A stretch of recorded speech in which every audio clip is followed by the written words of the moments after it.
Well, to discuss that response and the general provision of care for children with long COVID, we're joined by Dr. Binita Kane, who is an NHS respiratory consultant.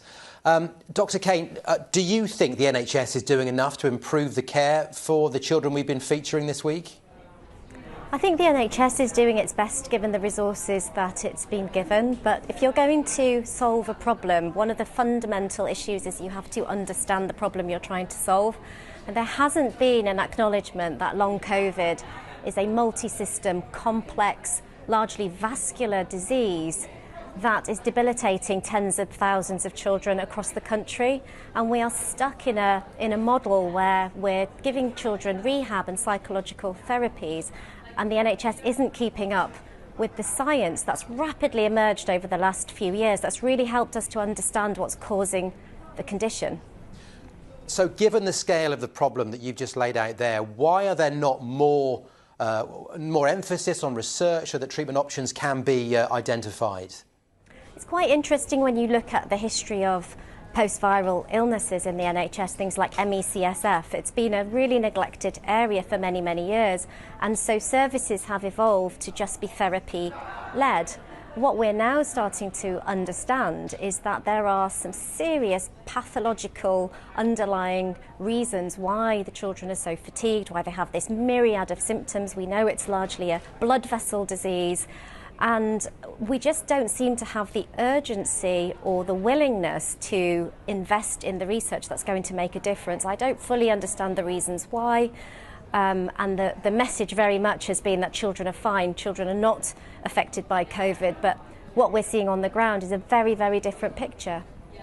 Now, this issue has impacted your family personally. I know your daughter was severely affected by long COVID. Even you couldn't get the care that you needed here, and you went to Germany. What treatment was it that you went to Germany for? Were you able to get the help that you needed? So a year ago, my daughter, who was then 11, had been housebound for nearly a year with long COVID. She was needing a wheelchair for distance, and it was absolutely devastating to our family. Now, I'm a doctor, I'm a scientist. I just wasn't willing to accept that this level of disability in a previously healthy child was normal, and there was nothing we could do. So I sought to connect with scientists from across the world. I was really lucky enough to go out to Germany, and they were able to look at my daughter's bloods under a microscope, and they could see that she had very sticky blood with clotting abnormalities, and it made sense to me that that sludgy blood clogging up her little capillaries were not able to then give oxygen to the muscles and the tissues that she needed. So she was treated with drug therapy for the abnormalities that were seen, and just slowly over 6 to 8 months she got better. Now, those treatments weren't without some small risk, but to me the risk of doing nothing was far higher at that stage.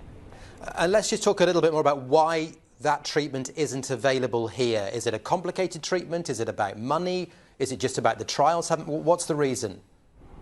Well as not keeping up with the science, we have just not invested in the science, and there just hasn't been the acknowledgement of the scale of the problem or the investment or research.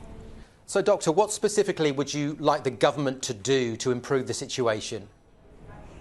I would like the government to acknowledge the scale of the problem. I would like them to invest not only in biomedical research but real-world trials of treatment that children can access.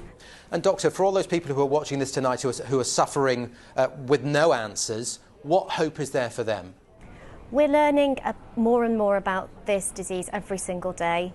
There are definitely treatments on the horizon. I have shown through my story that with the right support, with the right diagnostics and with the right treatment, recovery is possible, and there are many stories of recovery across the world, and we just need to bring that out to everybody else now.